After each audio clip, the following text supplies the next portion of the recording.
It's more than just your output, more than a bike. When you hear your shout out, you know it's all right. Put on your magic pants and let's go. We're cruising into the power zone. Clip in, set yourself free.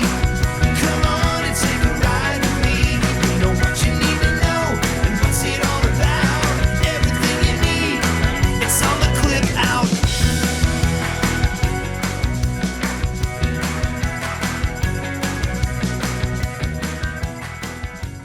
Welcome to the Clip Out Podcast, episode 384. This is Crystal O'Keefe. And this is Tom O'Keefe. Hi. Hi. Before we dig in too much to the show, just want to remind people you will be in New York City for the marathon. That's me running. That's about as fast as I go. And I will be in New York City because you're doing the marathon.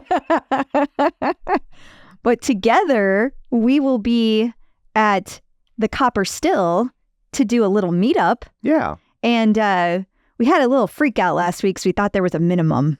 Yeah. There was no minimum. We were like, ruh-roh. Whew. But we do need to find out if you're coming because we need to put you on the list so we can make sure that there's enough food. So, And a little area. yeah, because they were going to have like an area set up and like it's dependent upon how many people, where they're going to put us. So Correct. we're just trying to make sure we get that information to them as soon as possible. So Yes. if you are interested in coming, we'd love to see you. And if you could DM me before the end of this coming weekend. So that would be like the 27th, Sunday, whatever day that falls on. Okay. Send it to me by then. Yes. That would be great. And they can send it to you where and how? They can send it to me either a DM on Clip Out Crystal at on Instagram, Right. or they can send me an email at clipoutcrystal@gmail if that is easier. Okay. All right. What, pray tell, do you have in store for people this week? First things first, we have our interview with Eleanor Hamilton-Wohl, Okay. and we are going to be talking to her about her road and journey through Peloton, but also she's a sex therapist, so we're going to be talking about some things to do with that as well. And pole dancing. Yes, and pole dancing. Just to be clear, hers, not mine. That is true. Some parts of my life need to remain private. For your safety as well as ours. We also are going to be talking about the interesting apology that Peloton put out this week. Yes, they did. And the new partnerships that they have going on. They just keep announcing these willy-nilly. And we're going to talk They have about... a partner with Willy Nilly? No. I am unfamiliar with them. Is that like an offshoot of Piggly Wiggly? No. It's a cousin of Willie Nelson. Oh. Must be a distant cousin because they have different last names. But the same first name. I'm not sure what that says about the family tree. We're also going to talk about when Peloton is going to have their next earnings call and their next virtual stockholder meeting. We're also going to talk about the new marathon badges that are out, Black Friday deals, sorta, Maybe. kinda. Yeah. Some new row features that have been added. We're going to talk about their all kinds of little changes that they are making, not to mention a ton of instructor in the news updates. We have a celebrity update, past guest update. Okay. I think besides content, Yes. that's about it. Okay. Well, before we get to all that shameless plugs, don't forget we're available on Apple Podcasts, Spotify, iHeart, TuneIn, wherever you find a podcast, you can find us. And while you're there, be sure and follow us so you never miss an episode. Maybe leave us a review. Super helpful. It is. Good for our damaged egos, unless you choose to damage them further. You can also find us on Facebook at facebook.com/theclipout. While you're there, like the page, join the group. The group's a great way to stay up to date on things. It pushes into your feed a little bit more frequently, and it's easier for you to start conversations. It's a safer space than the OPP. That it is. I'll tell you that. Yeah. Also, you can watch all of these over on YouTube at youtube.com/theclipout. You can sign up for our newsletter at theclipout.com, where we will send you all the links to all the articles that we're talking about, because I know we throw a lot of stuff at you. And of course, don't forget our Patreon, patreon.com/theclipout, where for $5 a month, here's what you get. You get early episodes. If we get them early, you get them early. You get ad-free episodes, and you get bonus content. Last week's was 30 minutes. Yeah, it was. Yeah. You know, I should also say, we haven't talked about this on the show. if you don't want to give us $5, but you hear us tease something in an episode and you just want to hear it, Patreon lets you buy them individually. They do. Now it's $3. That's the lowest they will let us. That is not us setting it that way. We were like, make it $1. Yeah. Or $1.25 or whatever. Yeah. And it wouldn't let us set it that low. And so the lowest it'll let us go is $3. But if you don't want to commit, but you hear something that you want to see what we're talking about, you can just buy one. Yep. So that option is out there. It is. If you are so inclined. So, but yeah, last week's was 30 minutes. We were very chatty. We were very chatty. Yeah.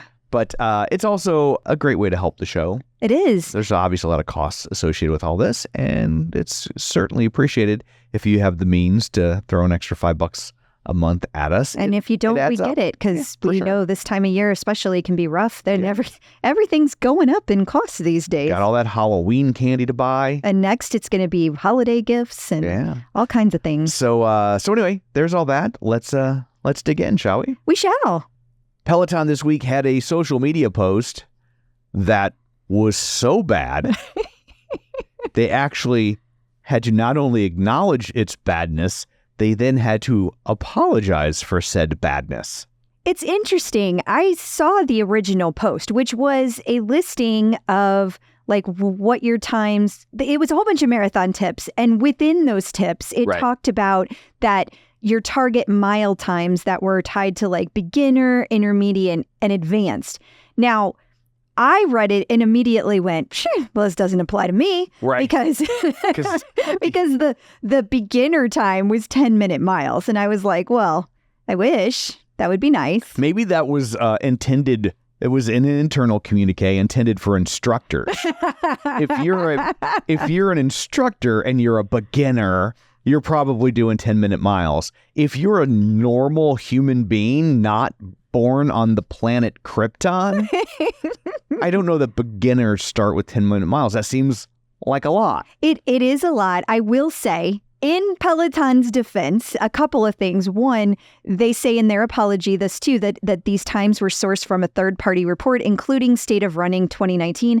I've seen this before. If you look up what is the average running time, seriously, the average running time for a marathon, you will see that for a 40-year-old, it is a 10-minute mile. A 40-year-old, female or male, is a 10-minute mile. That's facts. I was laughing because you said State of Running 2019, and I'm like, yes, there's been so many changes in the human body since 2019. No, of course there haven't. COVID, but that would make you slower, not faster. But maybe they thought COVID like weeded out all the slow people. Like it took them out. And all the slow people have been culled from the herd. Well, that wouldn't even make sense because these times were from 2019. So they were saying those were average times then. Yeah. But they're still the average time. It should be even faster. Exactly. And that is kind of the point. Like for a fit person who has no health concerns or anything like that, that is the average. Now, having said that, many of us, including me, are nowhere near that for a marathon. Can I hit a 10-minute mile? Yes, I can hit it for a few seconds. Yeah, I can hit a 10-minute mile. I just need 12 minutes to do it. But in all seriousness, yes, I can achieve that pace, but I could never, well, I'm not saying never. It would be very difficult to maintain that for 26.2 For me, 2 miles, For me, yes. I mean, there are a lot of people that can and do, and they are amazing. Good for them. Absolutely. But Peloton wanted to apologize for that because they also had intermediate times at 7-something a minute, and then they had advanced times at 5-minute miles. And again, there are definitely people that fall in that, lots of them. If you're averaging a 5-minute mile, you are advanced. But they wanted to acknowledge that forward is a pace and that these were very generalized and they are not to be like, this is not necessarily something that everybody can or should be obtaining. Note to social media team, please don't cut and paste the first Google response and make a post out of it in the future. Yeah. Isn't that what it feels like? It's a little bit. Somebody Googled, like, what are average times for runs? And then the AI spit that out at them and they were like, cut, paste, post. I have to say the helper bees and the tipsters did point out that these are the times that are like, this is what they use in classes all the time. These are like, if you're in an intermediate class or an advanced class, these are the paces that they do. Yeah. But I will also say, one, they also say make it your own run. They never, Right. no one is out there like, we're going to run 10-minute miles, and if you don't, you suck. Never has a Peloton instructor said that. Yeah. And if they have, they're gone. And then the other thing I think is important to remember is that when you're taking a 30-minute class or a 45-minute class, that is, for me, much different than running a marathon Right. for 6-7 hours. Yeah. So yes, we can run a little bit faster during class, but that does not mean that you should run that far, that fast, Yeah. that fast, that far. You know what I mean? I know what you mean. But anyway, it was fascinating to see them apologize for it. I'm actually, I think it's a really good thing that Yeah. they did. And because Beck says all the time, forward is a pace. It's her big thing. Like, it does not matter if you're walking, jogging, Right. running, whatever it is you're going, and the miles are the miles. And so to send out a message that is the opposite of that. Yeah, especially that quantifiable, right? Like, here's the number. It's just got a concreteness about it that if you fall outside of that range can be demoralizing. It can, but it's, I have to say, this is me personally. It is so fascinating to hear all of the different responses to I am a slow runner, because I have some people because I am a slow runner, like that is a fact. And some people are like, oh, stop saying that. Stop being apologetic about being slow. It's not even apologetic. It's I want to get faster, Right. but I genuinely have not been able to do that. Right. And I've tried. Like, there's been a lot of things I've put into it. Then you have the other people who are like, oh, you know, it doesn't matter. However fast you get it, miles are miles. You've got that camp. And then you have the camp that's like, oh, that's cute. Yeah. And that's the only camp that makes me mad. Who looks down on other people? Yeah. Because I don't care what other people, like, I am genuinely happy for you if you can run a marathon in 2 hours or 3 hours. I am so impressed and like, wow, that's Yeah. freaking amazing. But don't be a douche about it. Yeah. Yeah. And just for the record, most Peloton community people are not like that. It's usually people outside of the Peloton community that I have encountered that are like that. For sure. And that's the attitude that's like, right, like that's why I grew up hating sports and hate them to this day, because when I was forced to play them as a child, that's who I encountered. And they were the loudest and the douchiest. And I was just like, there is nothing here for me, and I'll be moving on. Yeah, it is a hard thing to come to terms with. And I think my personal journey through this marathon training cycle has just been the realization that like 6 hours on a Saturday to train is just not what I want to do. Yeah. It's not that I can't. Right. I don't want to. It's a big commitment. It is a big commitment. And we have so many other things going on that like, I really do think I'm just a one and done person. I am so excited to do it. I'm so excited to get it behind me and you have will done it. Continue running. Yes, I just will. not Definitely. marathons. I just don't think marathons are for me. Yeah. I think that it just, I'm so slow. I would have to give something else up. Like there have been days I'm seriously like, maybe it is time to give this podcast up. I just cannot do it all. Yeah. It's a lot. It is a lot. It is a lot. Peloton announced this week that they are partnering with Costco. I just don't know how I feel about this. Why? Costco's amazing. Costco is amazing, but you know, I love the Costco. Echelon is sold at Costco, honey. Yeah, I mean, Costco sells things, and they you know, they're not brand loyal. I'm surprised we don't have a Kirkland. That is Echelon. A Kirkland bike. No, that's not true. Don't because you Kirkland is better than don't Echelon. you besmirch Kirkland? My bad. What is wrong with you? So sorry. I love I talk about Costco the way other people talk about Jesus. I know you do. I'm like, have you heard the good news? Do you have a personal relationship with Costco? I do. Honey, I've lived with you for a decade. I know. I do know. And I don't disagree with you. I'll tell you this, when you go to church, you don't get free samples. That's true. That is true. Or never mind. Let it go.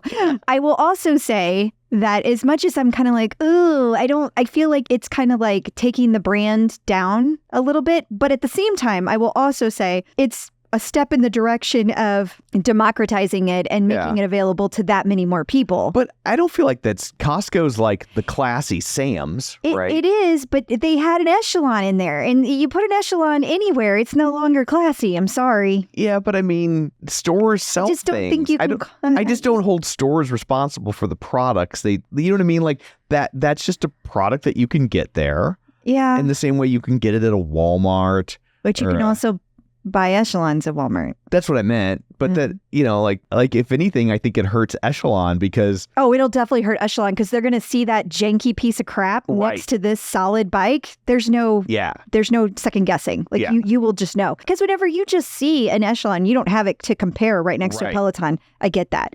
I will also say, you know, with all these stores closing and they're trying to reduce their output for retail, it's another good way to reach people. Absolutely. They're not going to have them in all Costco's, only 300 Costco's. Which interesting. I know. I thought that was because it says certain Costco's, select stores. I wonder if maybe they're avoiding markets where they still have showrooms. Oh, maybe. I don't know. Yeah. I truly don't know. And the other interesting thing about it is that it's only the bike, and for now anyway, and it's only going to be between November something and February something. So like Christmas and then like New Year's when people are like, I have resolutions. Yeah. I'm getting bikini shape for spring break. And it's going to be on sale. So those bikes are going to go into the stores at $19.99. Boom. And so you're going to see that. And then you can also buy them online too, which I thought was interesting. Very. Mm-hmm. Okay. Because the price isn't the same. And I don't know if that's because there's a delivery cost in there. I would assume. That makes sense. Cost. Yeah. Peloton has announced their next earnings call. They have. Obnoxiously, it is for us. Yeah. For us only. Us only. It's completely fine. It'll be a Thursday on Halloween while we're flying to New York. We're on a plane. Yeah. So, but that's okay. We got a backup plan. Helper B Tina is going to be listening to the earnings call, and she's going to do a post. I don't know though, for our listeners, I don't know that we're going to have a time to like record a segment, and put it in, because by the time we get to New York and get to our hotel and have time to record, I think we're going to have missed the window. Right. Because by the time we get to a hotel, it's probably going to be, like early, 10, 11. At best case scenario. Yeah. So so we probably won't be able to do that. Yeah. So you will miss our insightful commentary. I'm sure they will. Or your insightful commentary. And your jokes. And me trying to stay awake during stock talk. That is how it goes. Yep. Also, there's going to be a virtual stockholders meeting if you want to attend that in the virtual. Yes, you have to have your little control number, but you can attend. It will be December 3rd. That's a Tuesday at 11 a.m. Eastern time. And the control number is 4. They don't think that that's the number, but okay. 5. Yep, that's it. Peloton has been doing this home trial offer for a while now where you can have it for 30 days and return it, no questions asked. And they have added the Tread Plus to that offer now. Yeah, I just kind of thought that was fascinating because they just quietly did it. Like it was just like... boop, they slid it in there. Yeah. And first off, slid it in there. Second, I'm surprised because Tread Pluses are so massive. Right? Such a pain in the ass. That's probably why they didn't make a big deal about it. Yeah. They're like, it's out there if you see it. But they don't want... They don't want a land rush as everybody's like, send me a Tread Plus for 30 days. Yeah. No, they do not, especially this time of year.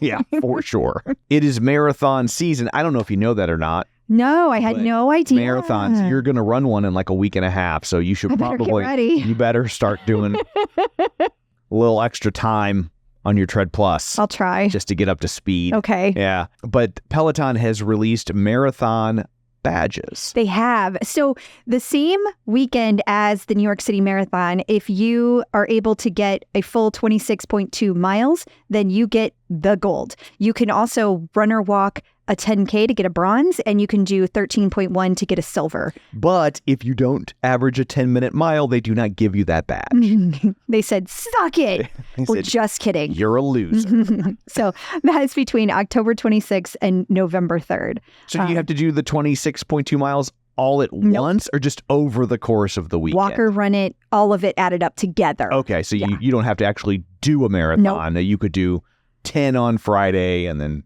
Yeah, I figured if math I just works. turn my little workout button on every time we walk around New York, I'll have it done before I even start the marathon. I'm pretty sure I will. Yeah, that tracks. Yeah. Oh, maybe I'll get one. Well, My you, first you would Peloton have to badge. actually be signed into Peloton. Oh, yeah. I'm not going to do that. I mean, you have a leaderboard name.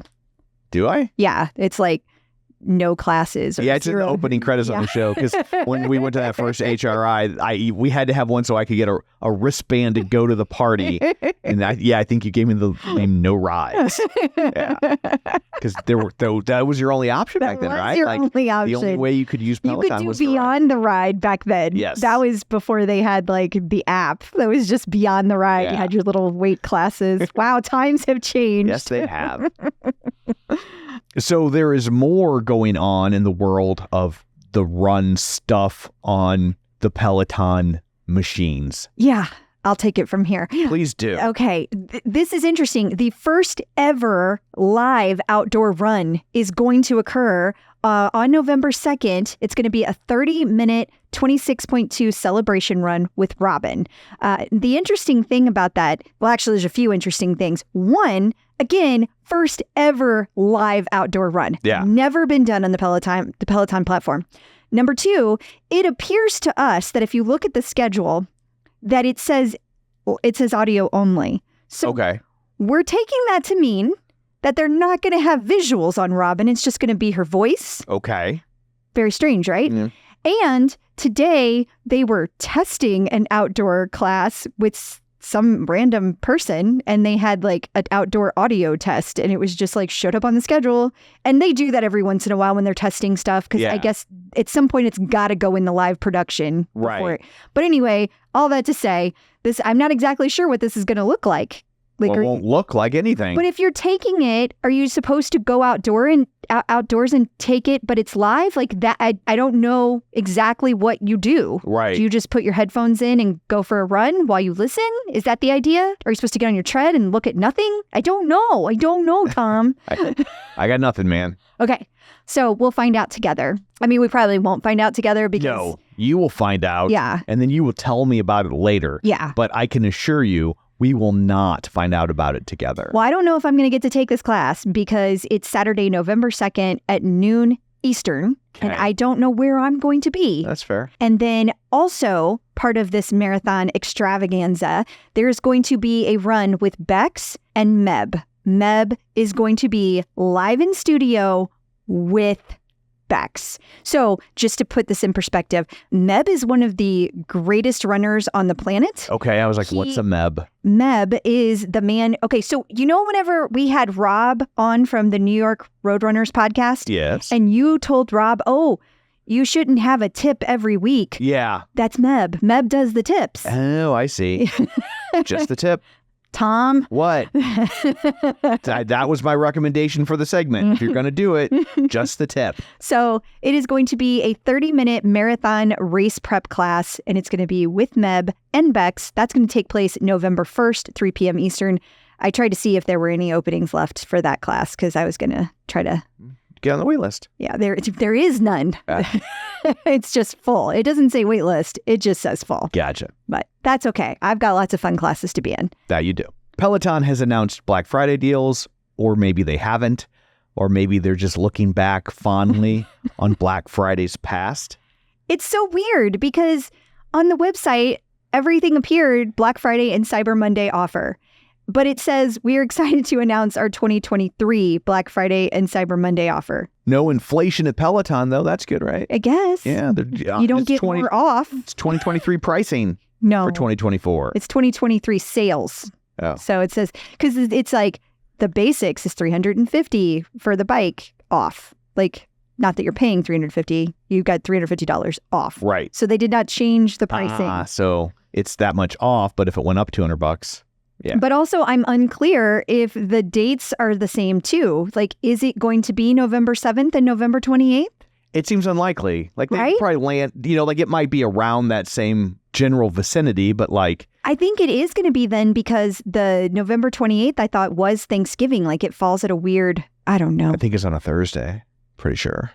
Thanks, Tom. I'm here to help. I appreciate that. So anyway, These may or may not be accurate. Who knows?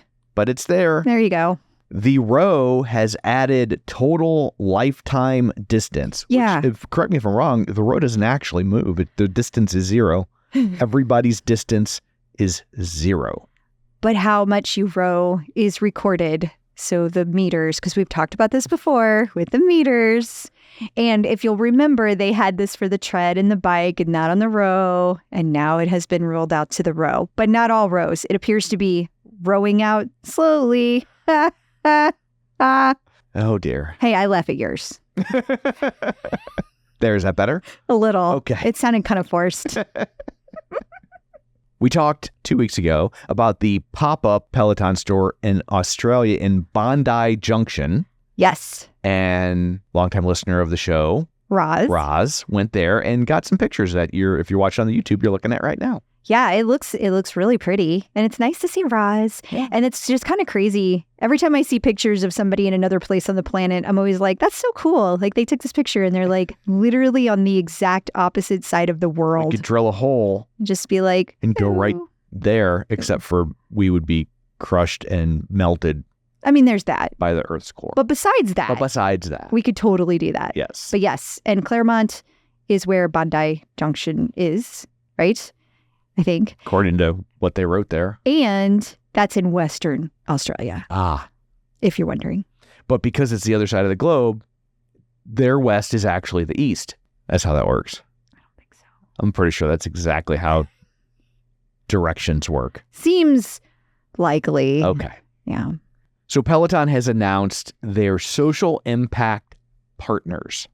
Yeah. Well, I thought this was just like reintroducing. I guess it's adding organizations to the list because they've been doing the social impact For partners sure. for a while. Yeah. So the full list includes 261 Fearless, the Ali Forney Center, the Asian American Federation, Beyond Blue, Girl Trek, International Psychosocial Organization, London Friend, Mixteca, Pride Frisco, Sporting Equals, the 519, the Steve Fund, United Service Organizations, and Women's Housing and Economic Development Corporations. I think that's cool. Yeah, absolutely. I love that they help these. It's nice.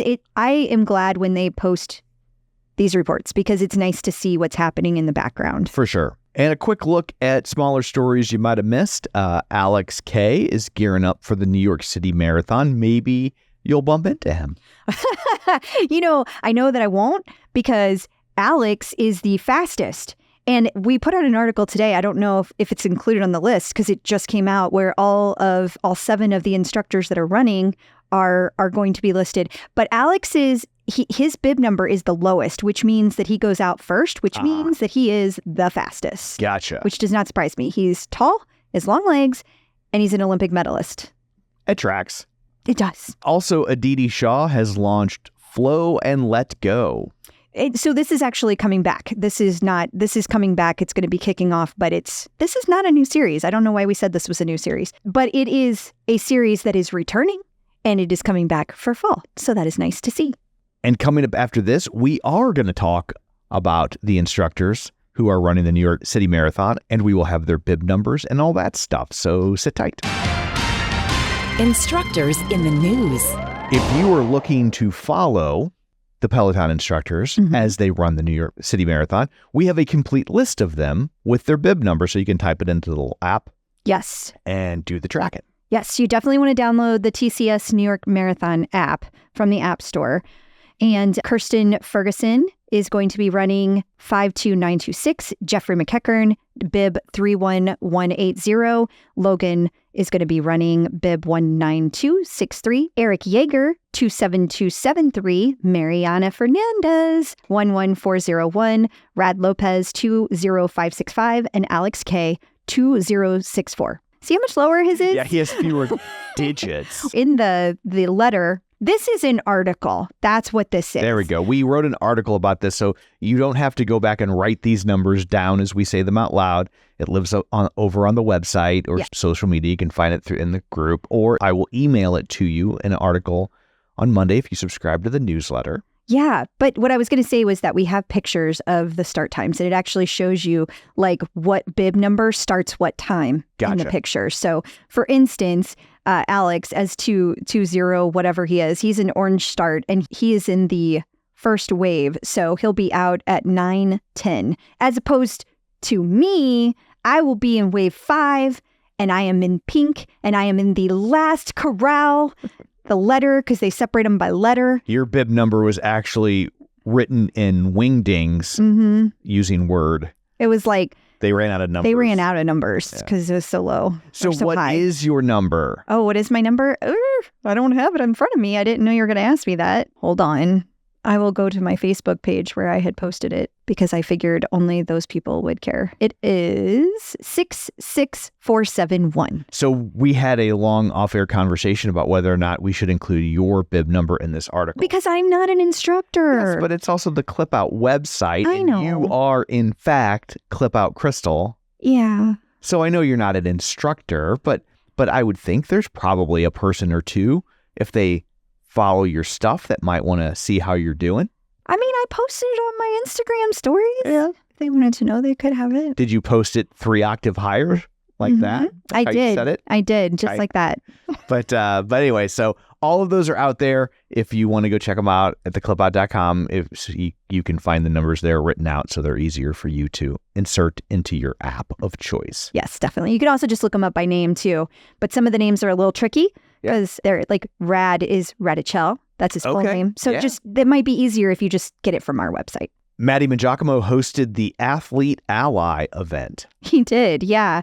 Now, I don't know much about Athlete Ally. I know that it is, their specific little tagline here says, Athlete Ally works to dismantle the systems of oppression in sport that isolate, exclude, and endanger LGBTQIA plus people. So it does a lot, but I don't know that much about the organization. Sure. But I think it's super cool that he got to host the event. Absolutely. And I also thought it was really cool that other Peloton instructors were there as well. Absolutely. They were showing much support. They were. I guess it stands to reason that I don't know about it because I'm neither LGBTQ nor an athlete. Yeah.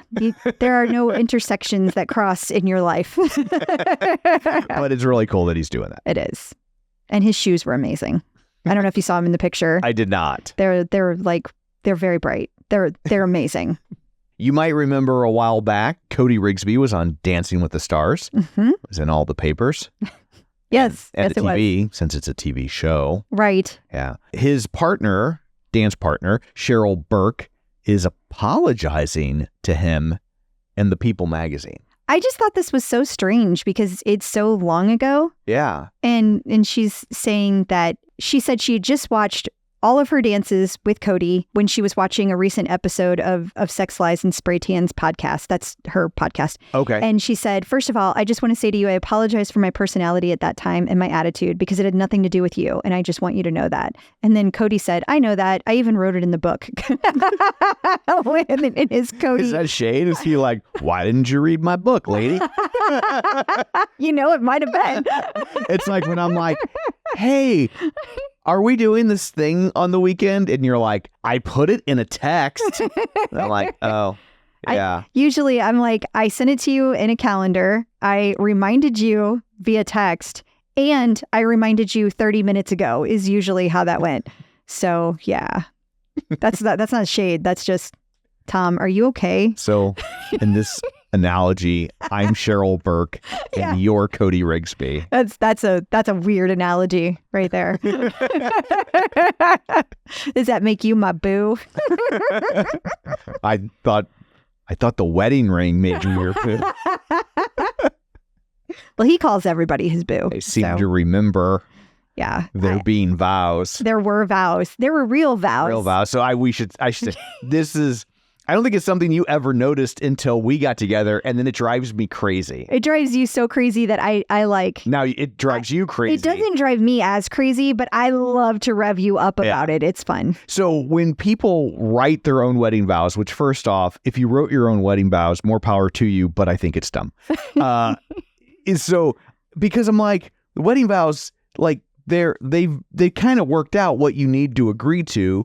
I don't know that we should be mucking around with it. Okay. Right? Yeah. I don't need to make up new vows. Okay. I think the ones they got figured out they've been using for like 300 years, they're probably pretty good, especially since they got rid of the obey one. Yeah. Right. So, but when people write their own vows, whenever you see this on TV, I will share it with you, and now you will never be able to unsee it. When people write their own vows, they are almost, without exception, not a vow of any kind whatsoever. It's just telling the other person how great they are. That they like them a whole Yeah. lot. That's really all it is. They're not saying, I will deal with you in sickness and health if things go good or bad. Nope. I'm here for you. They never say that. They're just like, you're amazing. The first time I saw you, blah, blah, blah. You're my best friend. Yeah. Like it's that. That sums it up. Yeah. But they never actually promise to do anything. That's true. And there is definitely no till death do us part. Yeah.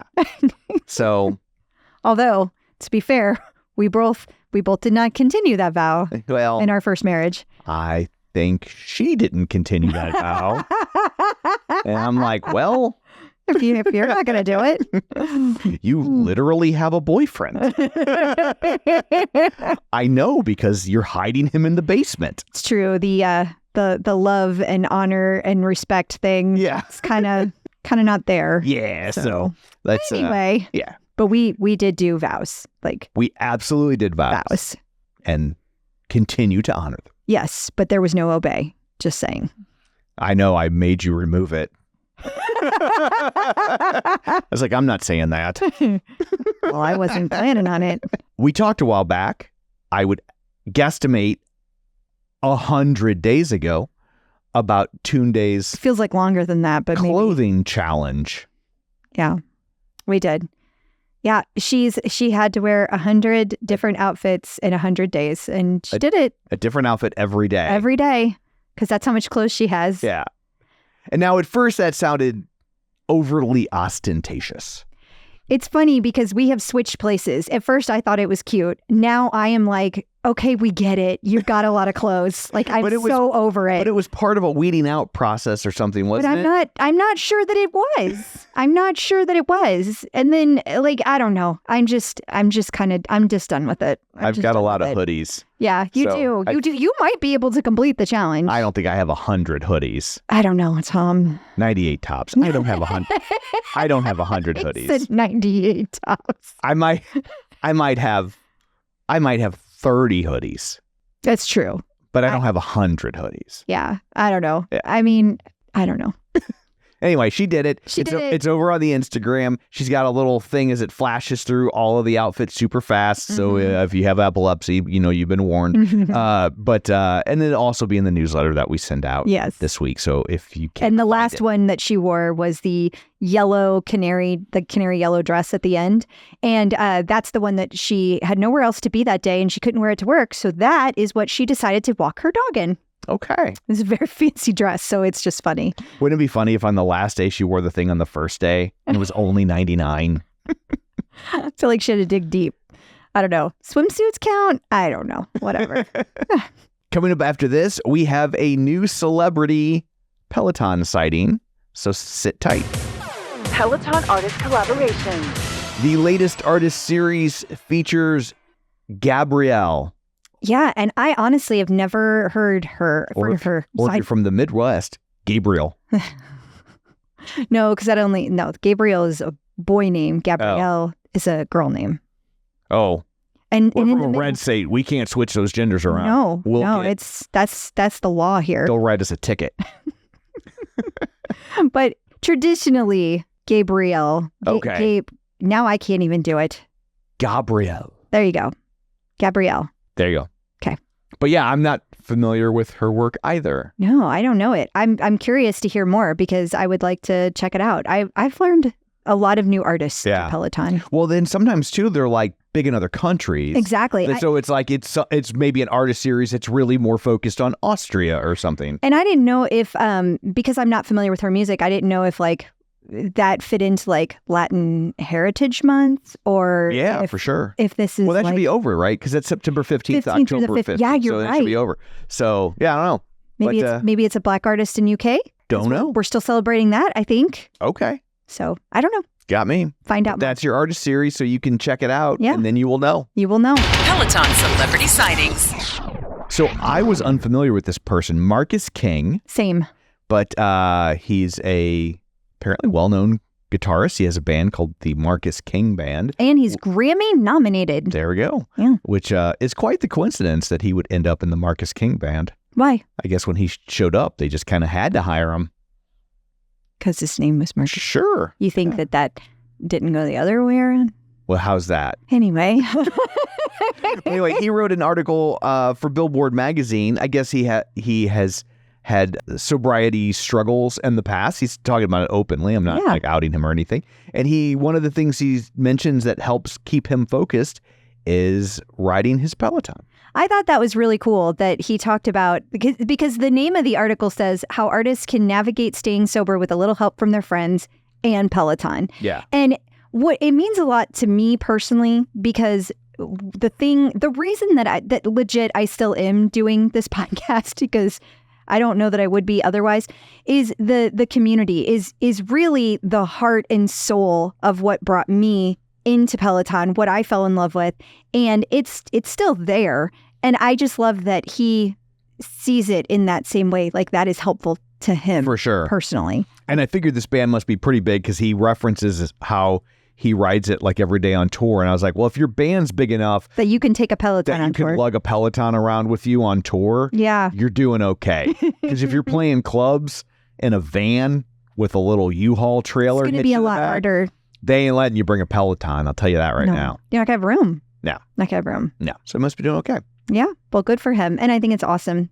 What a great article. For sure. Past guest update. So we talked to Christina Callie a few episodes back. Number 365, if you're keeping score at home. Wow. Good job. It was right before we left for Hawaii. Wow. Just to be clear, I looked that up. Okay. I didn't want you to think that like you had that memorized. I had that memorized. You'd be like, what's going on there? I was going through our old episodes and I was like doing some work in the background on our website. And I was refamiliarizing myself with all of our guests 1 through 25. Boy, that was a long time ago. Yes. And man, I miss those days so much. That was fun. It was a lot of fun. Yeah. But we've been very, very lucky to talk to 385 guests. That's crazy. It is crazy. Yeah. But when we were talking to her, Christine Callie Wallace. Yes. She was gearing up for her wedding and they got married. And so we wanted to say congratulations. Yes. And thank you, Christina, for sending us this beautiful picture of you guys. So wonderful. New content. It is time for the TCO Top 5. You tell us your favorite classes and then we say them back to you. Up first is your favorite run. This is now your favorite run. So if anyone asks you for the next week, it's this one. Okay, well, it is a 30-minute pop run taught by Olivia Amato on October 14th. And Oliver Jong recommended this ride, and he said he was lucky enough to be in studio. He took it as his 1,000th run the day after running the Chicago Marathon. Congrats. That's amazing, Oliver. And he said that Olivia always brings such great energy to every workout and coaches and makes the minutes and miles fly by. The music was pure pop joy. What you doing there, Tom? I'm mimicking the instructors in the picture. So right now I am Olivia Amato. Very nice. But now I am Maddie Magiacomo with what is now your favorite walk. Okay, this was a 20-minute 80s walk taught by Maddie. I like the fact that it's number 2 and he's making the number 2 sign. It was very convenient. Yeah. Good job, Maddie. It's better than pooping. That's true. Which would be the other number 2 sign. Thank God he's not doing that. I know. Well, I mean, I guess he theoretically could be. Well, he taught this class on October 5th. But I feel pretty confident that he's not. And Helper Bee Nikki is the one who nominated this class. She said it was so much fun. The playlist is dedicated to 80s duets. And not only does Maddie have a George Michael song on there, but he also has I've Had the Time of My Life from Dirty Dancing. I dare you not to sing along during this entire class. And I dare you not to shimmy shuffle your feet along to the Dirty Dancing song. Okay, I did not look at these pictures in advance. Okay. I might have made a mistake. Uh-oh. What happened? Are you going to do this one, Tom? The next one because it feels like you've been on a roll. So where's number 3? The next one is that a lateral bridge? Is that what they call that? Well, this is a side plank, I believe. I think Tonal calls it a lateral bridge. Well, with row usually. Yeah, but there's no row because it's not. But I can't. If I do, I won't be on microphone, and Lord knows nobody wants that. Nobody wants that. So I'll just kind of be sideways. For number 3, your favorite yoga class. It was a 20-minute yoga conditioning core class taught by Kira Michelle. Oh, my core. Helper B, Tina, is the one who nominated this class. She loved it. Tina, why did you do that? She said she loved this class because it was a cross between yoga and strength. She was short on time and wanted to do a core class, but needed the stretch and lengthening that yoga provides. This class was perfect with simple but effective core moves. Let's see. What else can we say to make Tom stay in this position as long as possible? Number 4, your favorite Power Zone ride. Now here, Eric Yeager. You're yelling at us. Calm it down. It's number 4. Your mic is hot. But he's making a number 3. Oh, well, Way to go, Eric Yeager. This was a 60-minute Power Zone Damn endurance. Germans. And this was brought to us. This was nominated by Minute to Spin It. And this class actually was taught back June of 2023. And Minute to Spin It encourages us to take this ride, saying the class was so fun. The music was a mix of Latin club and tropical house, genres we rarely get in the Power Zone, let alone for 60 minutes. He also told a lovely story about his travels to Vietnam and a metaphor for making space for people in our life. Very Dennis-esque. Between the music, the story, the German with the English subtitles, it was a global PZ experience. 'Twas simply joyful. And finally, number 5, you're unstackable. Well, that's not really a weight. I feel like you're... Well, we don't have... You want me to get up and leave and go find a weight? wouldn't be that heavy anyway. You can't bring the whole tonal in here. This is the Unstackable was a 45-minute boot camp full body taught by Jess Sims on July 30th of 24. Samantha Parsons is the one who recommended it. She said it includes an unstackable Tabata on the bike and intense floor work that will leave you dripping with sweat and feeling wrung out. You deserve a special badge for making it through. I get a special badge for making it through. I just did my first boot camp. You were holding an eyeglasses case. Yeah. And you didn't do any of the moves. I just did 5 classes. I need 5 badges. Oh my God. Oh, wow.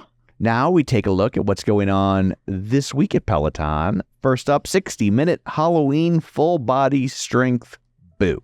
Okay, but you got to know, this is actually a joint class with Andy and Rebecca. It's going to be on October 27th at 12:30 p.m. Eastern.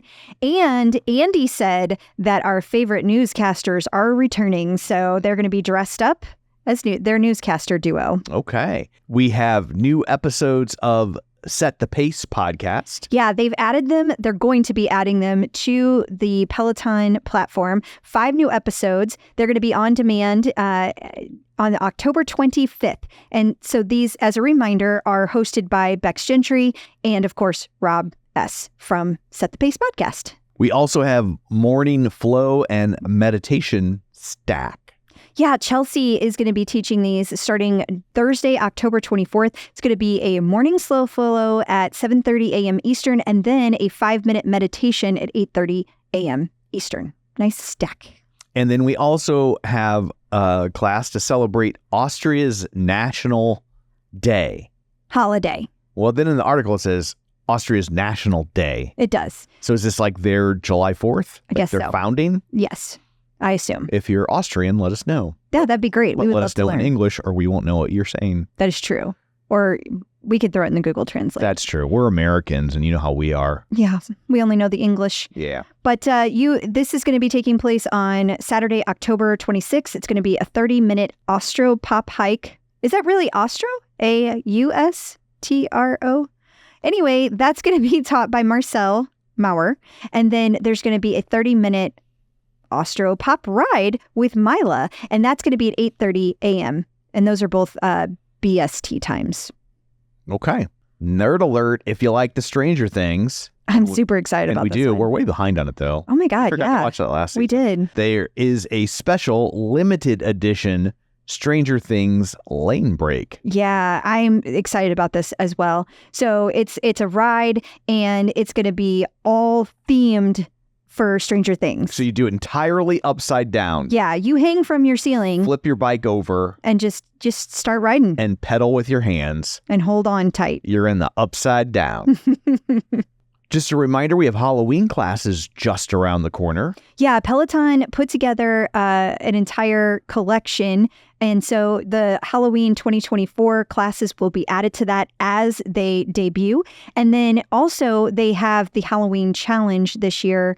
And so they've been having the challenge yearly. So you get a special badge for doing the classes. Now, I have heard that again this year that your lane break classes are still not being counted toward the Halloween challenge. I don't know if that's true for everyone, but some people are saying that. Regardless, if you take 3 classes, then that's going to get you a bronze. 5 classes is going to be a silver, and then 10 classes, you're going to get a gold badge. So pretty cool.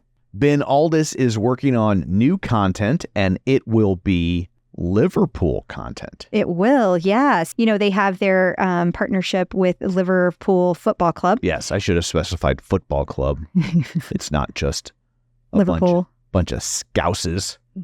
I don't even know what that is, but yeah, they were also showing that they were in the Liverpool practice area. Yes. Club. But it's weird because you say the club, but it's also the football club. Anyway, they were using all Peloton equipment to work out for their upcoming game. So it's pretty cool. Yeah.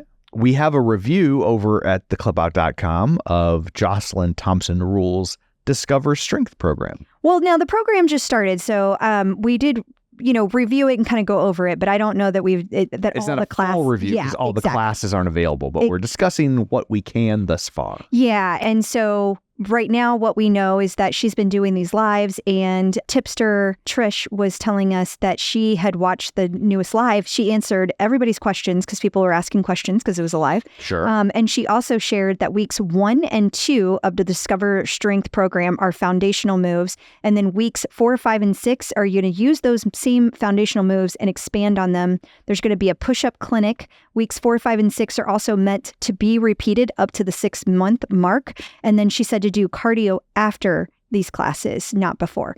Also, she said this is a great compliment to anyone who is currently training for a race, and she's going to be doing a lot of lives on the channel and is asking for feedback as well. In case you missed it. So we got 2 things in this part, both Lululemon related. The first is there was a pretty significant apparel drop of Lululemon stuff. Yeah, I mean, it's a crap ton of items. Yeah. Just a lot of stuff. It's the most that since they've had their partnership, I think this is the first time. They said last year when they were talking about expanded sizes and how we had to wait a while, we are here now. Okay. And so not only are there expanded sizes for all of the items or a very great large amount of the items, there's also a tremendous breadth of selection. So there's a lot more colors per item, and there's a lot of styles in this drop. So it's a ton of things. If you like that collaboration, this is your jam. You should definitely go get some shopping. Pick some things out because it's not going to be long before we are going to have the Black Friday sale, we hope. We also have a Peloton Lululemon event coming up, but it's for the Australians. It's in the aforementioned Bondi Junction. It is, yeah. And it's going to be an event to support and raise funds for Movember. It's a global partner. They're having a partnership between the two of them. And you can make a donation to Lululemon Bondi's Mo Space in support of Movember. And Lululemon will provide you with a head-to-toe outfit prior to your 15-minute treadmill session. Isn't that cool? Yeah. Peloton birthdays. And finally, we only have one birthday this week, and it is Emma Lovewell, who celebrates her birthday on October 25th. And that is the same day as Sydney's birthday. Oh, I was unaware. Happy birthday to Emma Lovewell. And coming up after this, we have our interview with Eleanor Hamilton-Wohl, sex therapist and pole dancer. So you want to stick around for that. Checking in with the Peloton community. Joining us today via the magic of ZoomTube is Eleanor Hamilton-Wohl. That's a very fancy sounding name. It is, yeah. That's a lot of, you have a lot of initials. Do you have fancy towels with your initials on them? No, because I have 2 little kids. No, but yeah, and that's so fair. those would get stained immediately. Yeah, no, that's fair.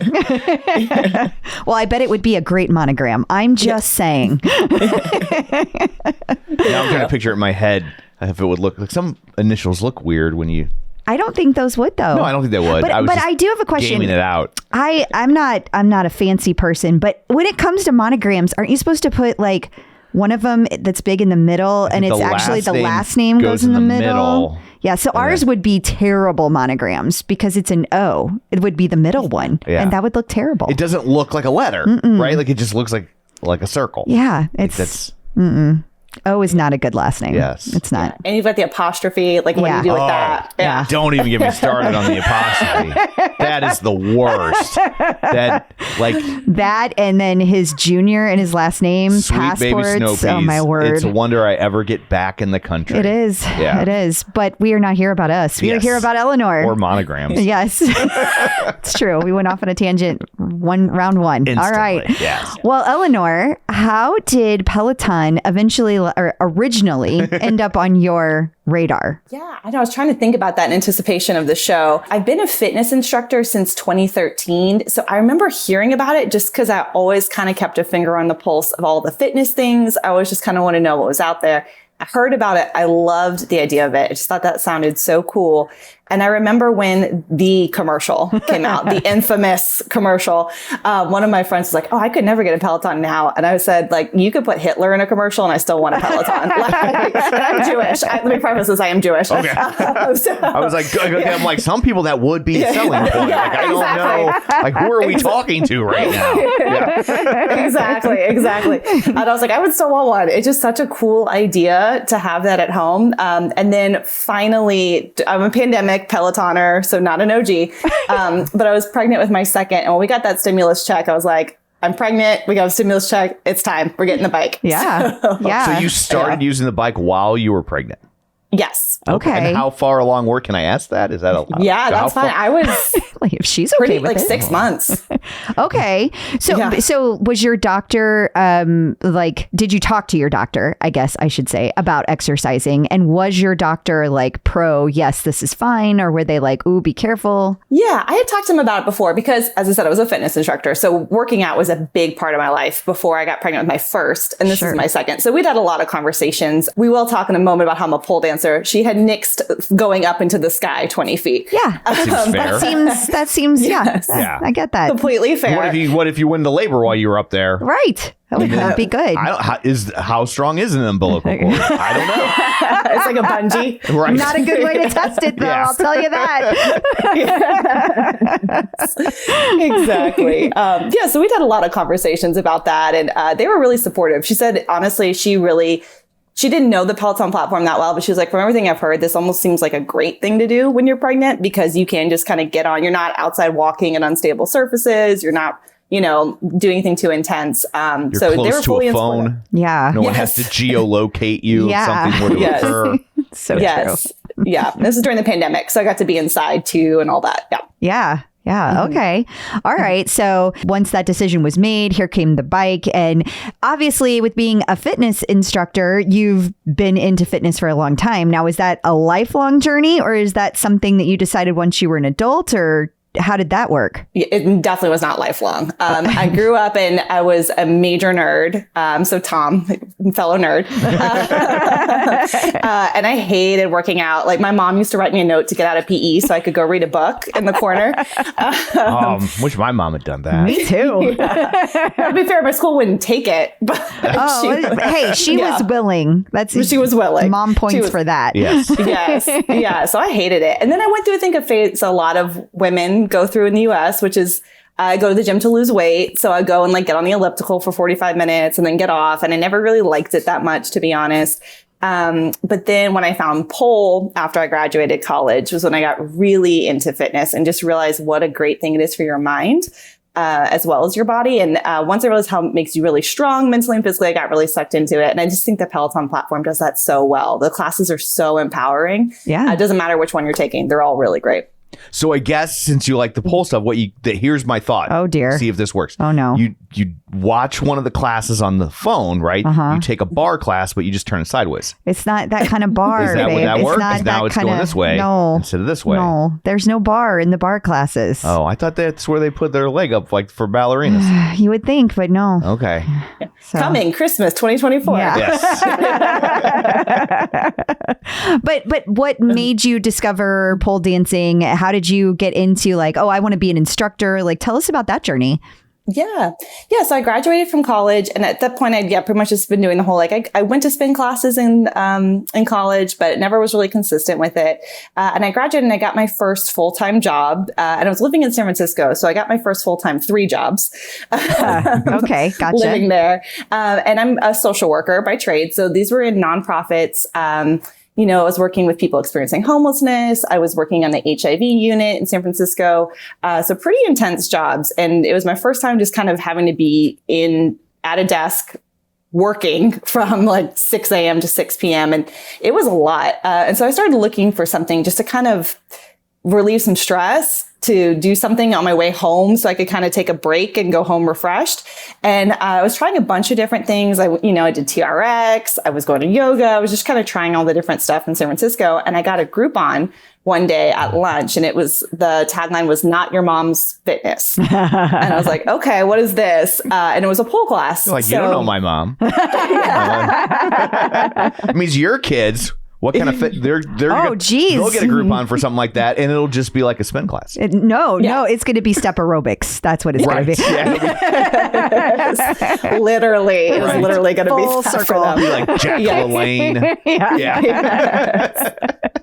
Yes. Oh my gosh. Yeah. Seriously. Yes, I went to my first class on that Groupon, and it was so great. It was a great class. It was a fun community. They do a really good job at like building relationships in those classes. And it honestly was the dance at the end. The instructor did a demo dance for us, which was, looking back on it, all beginner level, like spins, maybe some floor work, but she was so present in that dance, watching her. And I'd never seen anyone like that up close, who just was just in the moment and just having fun. And I was like, oh, I want to do that. I definitely want to do that. So I signed up, and then pretty quickly fell in love with it and was going all the time.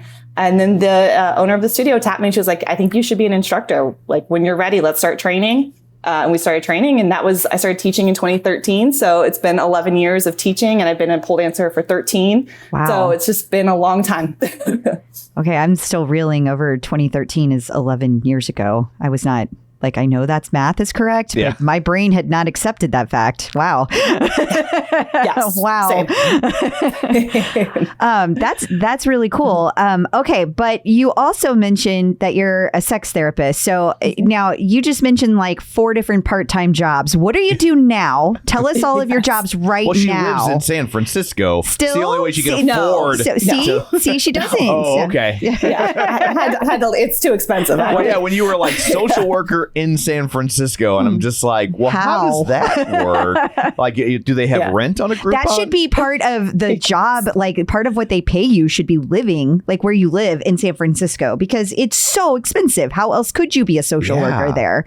But truly, we're off the subject again. Sorry. So tell us what you do now, like today. Yes. So I live in New Orleans. Okay. And that's actually where I'm from originally. So born and raised in New Orleans. Okay. And then went out to California for college and just kind of stuck around there for a little bit. But I'm back here, which is a much more affordable cost of living. Sure. And I'm a full-time therapist. So I started as a trauma therapist, actually, and I still see a lot of trauma, any kind of trauma, really, where I kind of see the most of my clients coming from is they kind of come in for an incident that happened of some sort, maybe a drowning or a car accident or some sort of situation. And then we talk about that, as well as unpacking sort of chronic childhood trauma, whether that's like neglect from parents or, perfectionism growing up. I work with a lot of people pleasers. This is my journey with my trauma therapist. This is this is exactly. Yes. Wow. Isn't it weird? Like you open the lid and you're like, oh, there's actually a lot in there. Yeah. It's like every time we think we're done, oh, look, there's more to unpack. Here we go. Yes. I guess that must be okay. I don't want to please anybody. And so far, that's a different trauma. I'm pretty successful. That's awesome that y'all are together. Yeah. And that's great that you're together, because you need that balance. Like, you can't have 2 people pleasers. No, that is true. That is true. Yeah. It's like Chippendale. Oh, no, after you. No, after you. No, I insist. No, I insist. Yes. That's a good Yeah, point. no one ever leaves the house. Yeah. We're both standing there holding the door open for the other. Yes. Yeah, exactly. I'm sorry. I totally interrupted your flow there. So That's okay. That's Yeah. okay. Yeah. So I've mostly been seeing trauma. And then I just had a natural interest in sex because in sex therapy, 'cause you're a human sexuality. being. Yeah. Right? Yeah. It's very that. And obviously sensuality from pole dancing. And so it also didn't occur to me until a couple of years ago. I was talking to a friend of mine and she was like, no, not everyone likes talking about sex. I was like, what? This is new information. Yeah, Yes. that is true. Not everybody is comfortable talking about sex. That is, Yes. yeah, some people get very uncomfortable for sure. Yeah, which I didn't know. And I also didn't realize there were other therapists who were uncomfortable talking about sex, which was also news to me. Well, I that learned seems like that that's kind of part of the Right? job. Like if you're going to have a conversation with somebody, you got to be kind of open to everything, right? Yes. Like, I guess we'd add that to the questions that you ask Yeah. a potential therapist. Like, can you handle whatever sex stuff I it's like you're a have that I want to therapist. talk This about? is like improv. You got to yes and me. Right? Yeah. Yes. Yeah. No, that's wow. interesting. I never really thought about that. So is that like, I know there's all kinds of letters that therapists get behind their name. So when you're saying you're a therapist, you've got trauma, you've got the sex therapy, what credentials does that equate to? Yeah. So my license for therapy is clinical social work. So in Louisiana, we call it an LCSW, a licensed clinical social worker. And then for the sex therapy piece, I'm actually still completing the program. I'm on the supervision part. So I'm working under a certified sex therapist who's helping me do the supervision hours. And that's through ASECT, which is the American Association for Sexuality Educators, Counselors, and Therapists, which is a mouthful. Yeah. And that's kind of the big certifying body for sex therapists in the United States. Okay. And that's, its whole own coursework that kind of helps us learn how to help people some of the biggest issues you might see in sex therapy with individuals and couples. Okay. Okay. Completely taking you a little bit off course here, but just out of curiosity, based on what I see with our kids, I feel like there are a lot of gender issues that come up now that didn't necessarily come up like whenever I was their age. So I am curious if what like your studies cover, is it also covering like those gender issues as well? Yeah. Okay. Yeah, that's actually a big part of it. So sexual orientation and sexual identity, gender identity, all those things are part of sex therapy training as well, too. Or what they call sexual minorities, like anyone who doesn't identify as like cis, straight, monogamous, because we work with a lot with like poly or ethically non-monogamous folks too. Yeah, that's definitely something that we talk about a lot. And I think a lot of it just honestly is because of the internet. Like there's not in the way that influences people, but in the way that has given people words to describe their experience. Yeah. Because I was thinking about it. I was like, I bet there were people when I was younger before the internet who felt this way, but they didn't know what those words like. I completely agree. I look back on like my time in like high school, and there were multiple people who, looking back now, we would have definitions or labels for them that then it was just like, well, it's just a girl who doesn't like to wear dresses. Right. It was, right. and now there's all sorts of like these subsets of ways to be like, this is what I'm doing. Okay, gotcha. Like it's, but to pretend like it never existed is not a thing. Yeah, and that is exactly what I meant by what I was saying earlier. Like not naively being like, no one ever talked, like no one talked about it, but doesn't mean they weren't going through very similar situations. But it's amazing the vocabulary that these kids have and how they can sit down and be like, well, this means this and this means this. And I mean, the therapy speak that these kids have, even when they're not seeing a therapist, is like mind blowing. It's amazing. So wow. It's really cool. Yeah. Yeah, I've learned a lot from the teenagers. It's mostly cool. I mean, there are times when it's like I hear like not even a fight that I'm involved in. It's not like we're like having an argument with one of the kids, but I hear kids having arguments with each other, and I'm just like, one of these two has weaponized therapy speak to justify their own shitty behavior. And I'm just like, and I think that's really difficult for other teenagers to recognize and unpack. Yeah. Of like, it sounds like you're saying the right thing, but really you're just saying, don't hold me responsible for what I just said or did to you. Yes. There's a lot of that. Yeah. Yeah, and adults too. Adults do that Oh, too. yeah. No, I mean, I was married to her. Yeah. Hashtag facts. Right.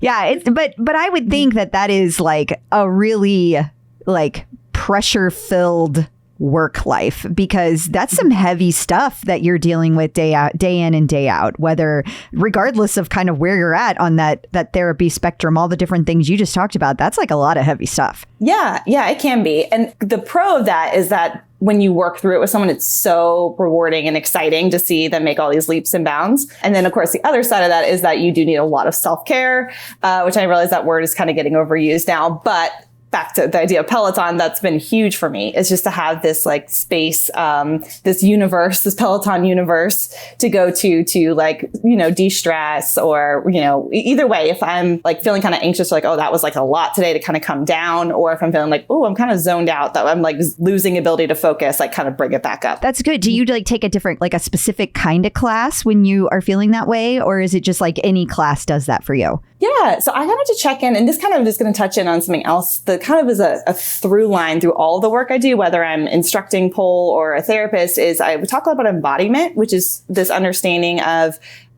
what's going on in my body right now. How can I check in with myself to see what I need, and then resource myself in my environment to get those needs met.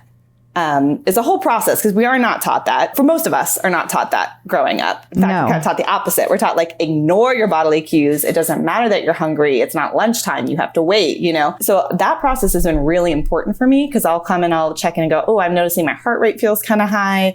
I'm noticing I'm feeling a little jittery. I'm having a hard time sitting still. Okay, this might be a time I need to come down. So maybe I'll do more of a yoga. I have kind of my go-to instructors, of course. And I love all of the instructors, but I have my go-tos in each of the areas to do something like that. Or if I'm feeling kind of, I'm checked out, I'm kind of in a brain fog, I'm feeling kind of fuzzy. Okay, let me get on the bike and get on with more, or an outdoor walk, and the outdoor content is so good. It is. Yeah. I definitely agree. Okay, well, so it sounds like you do a variety of classes. What is your spectrum of classes that you're doing? Obviously, the bike. Yes, definitely the bike. And then I do a lot of the yoga, and like I can only do like 10 minutes at a time. I try to do the longer ones, and then they just sit in my stack for weeks. I'm like, just admit you're only going to do a shorter class. That's okay. That's okay. That's all right. Admit to yourself. I love the rowing. I don't have the rower, but I go to the gym and use their rower. Yeah. The rowing content is so good. So I do that. There's treadmills at the gym. I can't run because of an old ankle injury, but I'll do the hikes. Occasionally I can do a run. Some of the walks I think are really good. And then all the stretches, meditations. I mean, I pretty much do all of it at some point. That's but great. Those are the main ones. That's great. And honestly, even with the running and the walking, I too like to keep them in their little silos. But at the same time, like if there's an instructor you want to take a class with and you want to walk, then do that. Like no one's counting. Like it's fine. Right. And it's only taken you like 8 years to figure that out. Yeah. I'm really good at giving advice, not so good at taking it. Back to being human, huh? Exactly. Yes. So I have a question about the pole stuff. So is there a place to do that other than a gym that has one and a club? That's a good question. I mean, I have a pole at home. You can buy a home pole, and they're tension mounted like a curtain rod. Oh, that just sounds like a recipe for disaster. Tension mount, and then you're like putting a curtain rod, and you're putting body weight on it. I can't even put up the shower curtain right, and I'm not hanging on it. Like that's hard pass or flaccid pass. Might make more sense in that setting. But like, really, you're supposed to hang on that thing, and it's tension mounted. Well, she does it all the time, so I'm thinking it's okay. Do they make you sign a waiver? Like, just it's in her house. She doesn't have to sign the waiver, honey. The company, she could sue the company if something happened. That's true. Yeah. There's 2 good companies that you can get those from, and then there's a bunch of shitty Amazon ones that you should not buy that from. Okay. Because those buckle and come down, and people think, But if you buy them from the reputable companies and you follow the directions to set it up, which is the hard part, they're pretty good. Like they're pretty stable. Mine's never come down unless I set it up the wrong way. The first time I did that, it came down. I was like, whoops. So studios are the main one, obviously the club. And then, you can get them at home too. For a while, Crunch gyms were doing pole classes, but I don't know if they still are. Yeah, I don't know either. I don't even know if we have Crunch gyms here. I feel like I've heard of one in Missouri, but or like in St. Louis, but I don't know. I work out at home. Well, so does she. I know. It's being silly. She uses Peloton. Yeah. Yes. I'm manifesting that. I'm like, come on, Peloton, put up pole classes. I don't feel like they're going to do that. I feel like there's that feels niche, and that does not feel like where they would ever go, because they want to always do like what is our largest ability to attract people. And so given that they already seem like they're not sure that they really should have done rowing, I just don't see pole going in there. It doesn't feel like a good next step for them. Although I would be fascinated to see how that live class worked. They would need a very large studio to spread them all out. Yeah, they all the would. swinging around. Yeah. Somebody's going to get hurt. That's true. Yeah. That's true. So what is your leaderboard name? So my leaderboard name is embodied_L. Okay.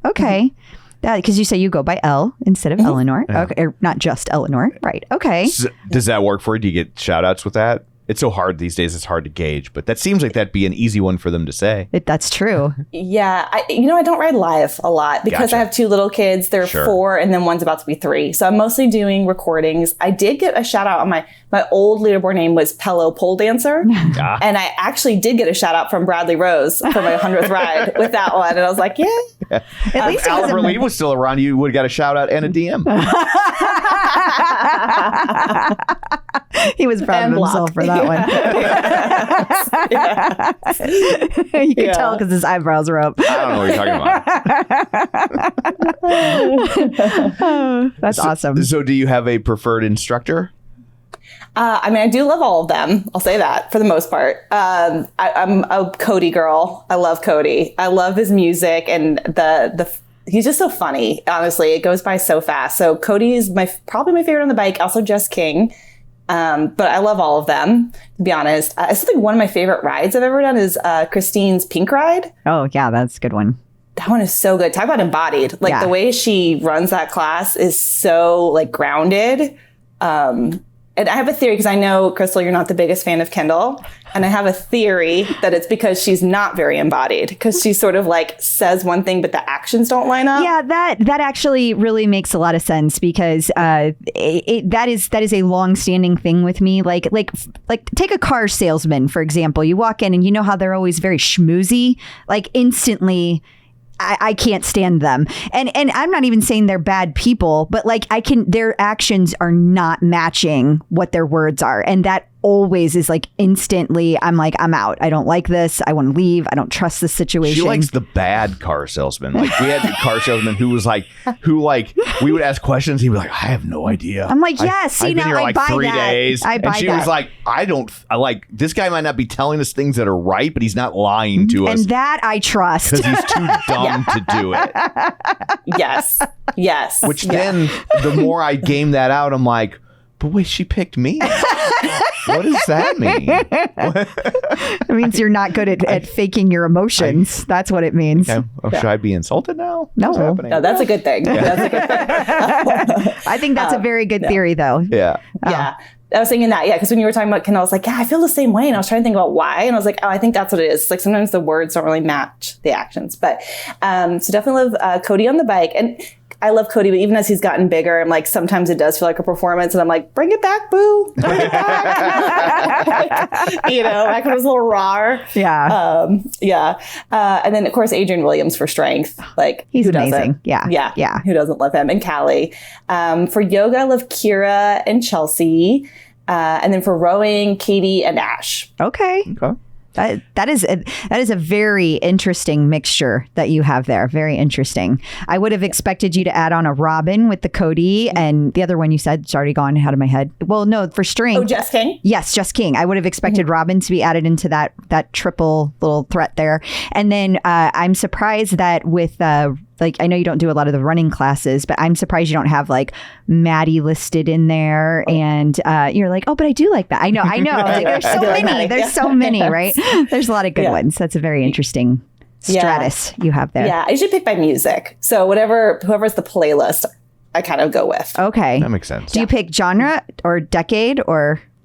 More genre. Okay. Yeah. Okay. So I feel like when I work out, I really just like pop or hip hop, rap, just something kind of energetic. Because I love Samuel's teaching style, but sometimes the music is so slow for me. I have a hard time like finding the rhythm. Yeah.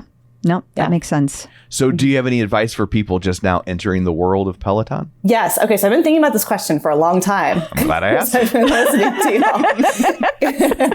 for a very long time because everyone gives such good advice. And I was just thinking, I was like, everyone's given such good advice on this podcast. Like, what could I possibly add that has not already been said in a much better way than I would say it? So I was thinking, like, as a therapist, what would I recommend to people? And I do think sometimes when I go on Peloton Reddit, which I love, it can feel very type A, like people can be pretty hard on themselves. And so sorry, I'm a social worker, so we go back to Adam and Eve to tell a story. So sorry. But when people get into the Peloton world, I can see them kind of going to like really far, really fast, like going 100% all feet on the gas. And it can kind of create what we call the like performing wellness thing where you're doing all the things that are healthy. Like I'm taking the classes, I'm doing the diet thing, I'm drinking the water, but it can almost be kind of fragile because underneath it, you might still be feeling completely overwhelmed or completely numb. So when that happens and something goes wrong, it can really create a breakdown. It can create burnout. It can kind of create this like all on, all off phenomenon. Yeah. And so I was thinking I'd encourage people to start to build that like intuition with their bodies when they start, because I hide everything. When I get on the bike, like leaderboard gone, stats gone, like everything's gone. And I don't necessarily follow the call outs, to be honest. You know, if Cody says go like put 40 and I'm not feeling 40, I just put 30, 35 on. And so kind of learning to trust your body and build that instinct and relationship with your body to help you think of it as like a long-term project from here until our old age, hopefully, rather than like having to get the check mark or having to hit those metrics or having to get caught up in all the numbers of things. Very good advice. Yeah, absolutely. They're white knuckling their way through wellness. Yes. Yeah. Mm-hmm. And there is a little bit of fake it till you make it that can be helpful. For sure. But if you do it all the time, because I see that all the time with MetPro clients too, like if they'll be all in for, 30 days and then one thing happens and they fall apart. And it's because they were never really into it all the way. Like they were just doing the motions. Yeah. No, it's a really good point. Yeah. Yeah. And I like the way Tom put that, like white knuckling wellness. Like that's a good way to put it. And if you're white knuckling it, like how well is it? Yep. Yeah. Yeah. Yeah. Right. Yeah. Good blog post. We should just turn that into a thing. Yes. Okay. Get the helper bees. Get the helper bees. Let me go trademark white knuckling wellness. Yeah, you really should. Yeah. You'll see it on TikTok and it's going to explode. Yeah, and they'll have 15 million views, and we'll be over here like, what the hell, man? Yeah. Well, thank you very much for taking time out of your day to join us. Before we let you go, let everybody know where they can find you in all the places. I'm assuming you want to be found. Yes. So for therapy, for trauma and sex therapy, I'm licensed in Louisiana and Florida. And you can find that at groundedhealthnola.org.